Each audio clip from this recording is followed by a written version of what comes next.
A narcissist does not just trauma bond you with mind games and mood swings. They do it with their words. Their words are like spells, coded in emotional familiarity, dressed as love, and served with the perfect timing when you are most vulnerable. This is why it is not just a psychological addiction, it is spiritual. It wraps itself around your soul in a way that feels like destiny but is actually destruction.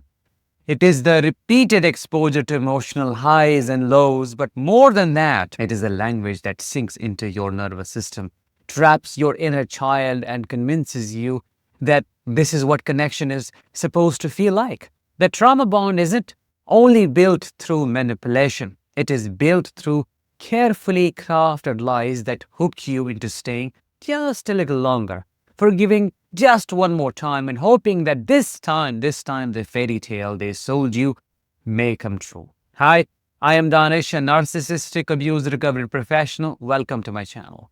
Today's topic is 7 brutal lies narcissists tell to keep the trauma bond alive. This isn't just about the lies themselves, you see, it's about what those lies do to your mind, body, faith, and your spirit. So let's break them down one at a time and expose the real intentions of these monsters. Lie number 1. I have never felt this way about anyone. At first, this sounds magical, doesn't it? Rare and intimate, like you have cracked open their cold heart and discovered warmth. But that warmth is manufactured. It is not a reflection of you, it is a script they use on everyone who fits the profile of supply. They say it early, often before trust has been earned or depth has been explored, because they know that once you believe your connection with them is rare, you will fight to preserve it at any cost. You will stay through disrespect, make excuses, confuse pain with passion. And most of all, you will tell yourself that if it is this rare, it must be real.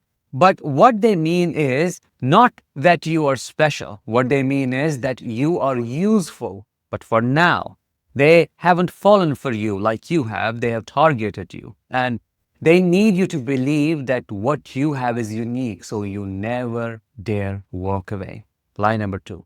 I love you. I'm just bad at displaying it, showing it. This is where you start blaming yourself for not feeling loved. It is where you start twisting yourself into knots, trying to make things easier for them. You excuse the coldness, the neglect. You tell yourself, oh, love looks different for everyone. But the truth is, someone who loves you does not confuse you. They do not punish you with silence.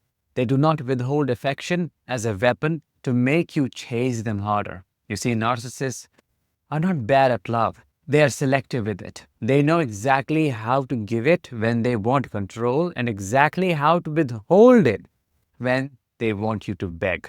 It keeps you proving your worth, keeps you anxious, and that anxiety becomes the glue that bonds you to someone who's only ever loved your obedience and not your heart. Number 3, I never meant to hurt you. This one is not remorse. It is image protection. It is gaslighting. Because to admit they meant to hurt you would expose the fact that they derive power from your pain. So instead, what do? They act confused, surprised, and innocent. They will insist it was all a misunderstanding. They will shift the narrative so the conversation becomes about how you took things too personally, or how they were just under stress, or how their intentions were good. But if you look closely, you will realize the pattern never changes. They always accidentally forget the one day that matters most. And they always accidentally find new ways to silence, belittle, or provoke you when you try to hold them accountable.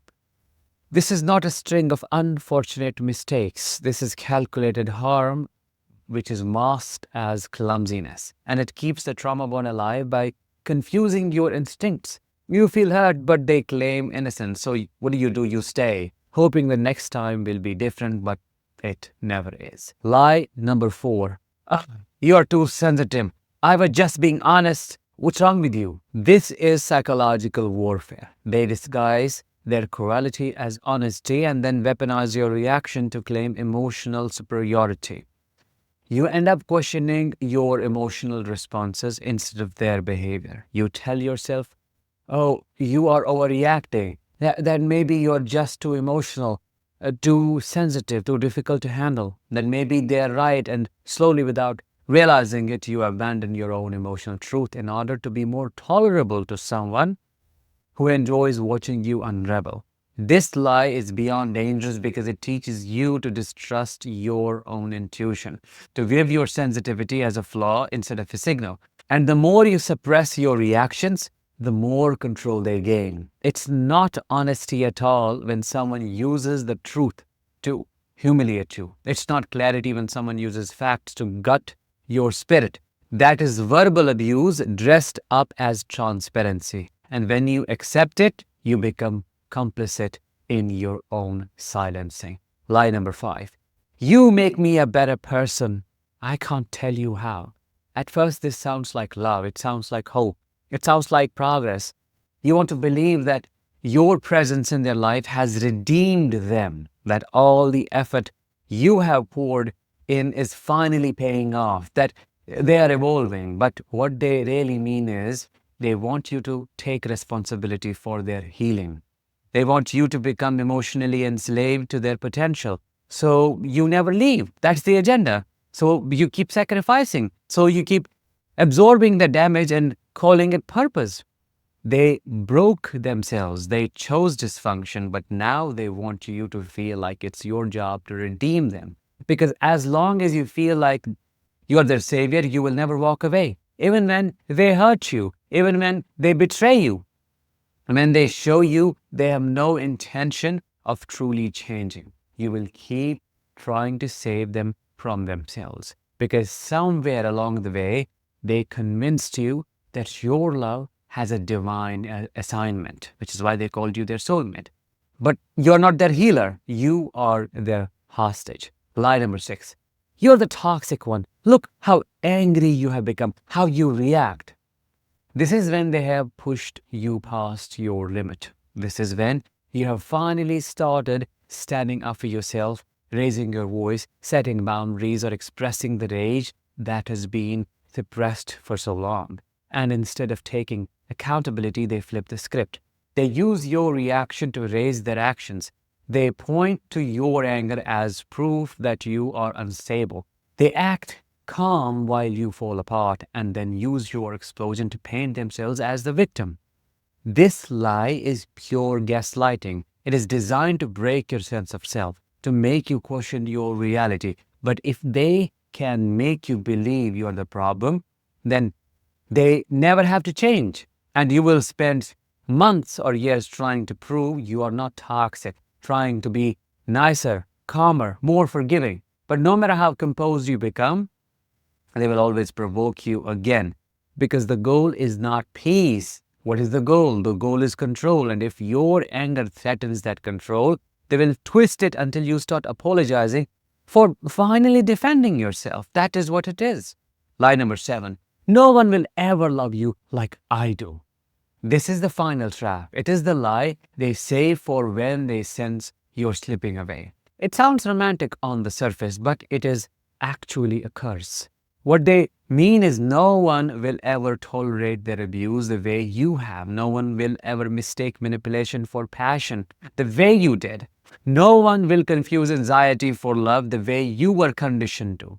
This lie is about instilling fear. The fear that you are too broken, too damaged, or too difficult to be loved by anyone else.